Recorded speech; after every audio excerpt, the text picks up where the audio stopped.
அந்த வழி இருக்கு 1/2 கிலோமீட்டர் தான் வரும். இது ஆனா பெண் மயில் இறங்காது. ஏன்னா இது வந்து பெண் மயில். ஆண் மயிலுங்க. இது வந்து ஆண் மயில். இதுதான் முருகனை சம்பந்தம் வந்த மயில்.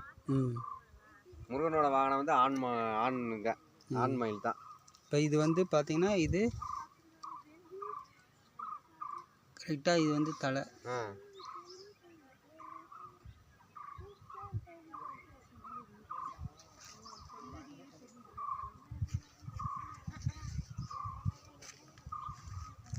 தலை வடிவம் இந்த கரெக்டாக.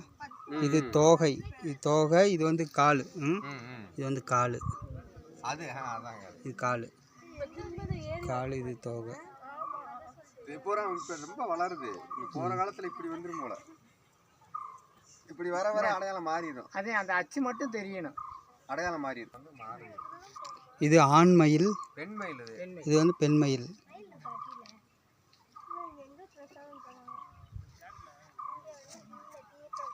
இது தலை, இது தலை, இது தோகை. தோகை இதெல்லாம் அங்க வரையும் தான் போக முடியும், காலை வரையும் தான் போக முடியும். தீர்த்தம்லாம் தர மாட்டாங்க. தீர்த்தம்லாம் பூரா அந்த தீர்த்தம்லாம் இப்போ மழை வேஞ்சாத்தே வரும், இதெல்லாம் வராது. இது வந்து பெண் மயில். பெண் மயில் இப்போதான் நல்லா தெரியுது. பெண் மயில் முடிஞ்சா எடுத்துக்கங்க, எடுக்க முடியாது. பெண் மயில். இது வந்து சர்ப்பம். இதெல்லாம் சர்ப்பம். இது சர்ப்பம்.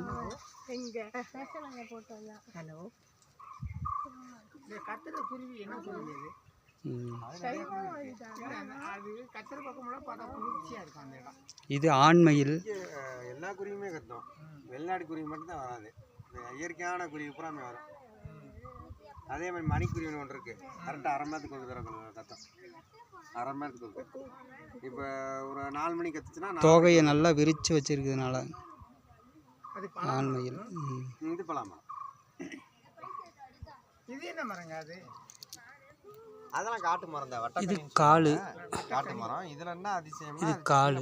இயற்கை விவிதி, அதாவது மண். இது தோகை, எடுக்க முடியாது. தோகை மண்ணே விவிதியா மாறும். இயற்கையா விவிதி. இப்ப மாட்டு சாணத்தை எரிச்சு தான் விவிதி கொடுக்குறாங்க. மாட்டு சாணம் அதை எரிச்சு தான் விவிதி, அப்படித்தான் பண்றாங்க. இதுல கீழே மண்ணே விவிதியா மாறும். இது தலை, மண்ணே அல்ல விவிதியா இருக்கும். தலை, தோகை, மனம். திருநீர்னு சொல்லுவாங்கல்ல, தமிழ் வந்து திருநீர் தான். அந்த திருநீர்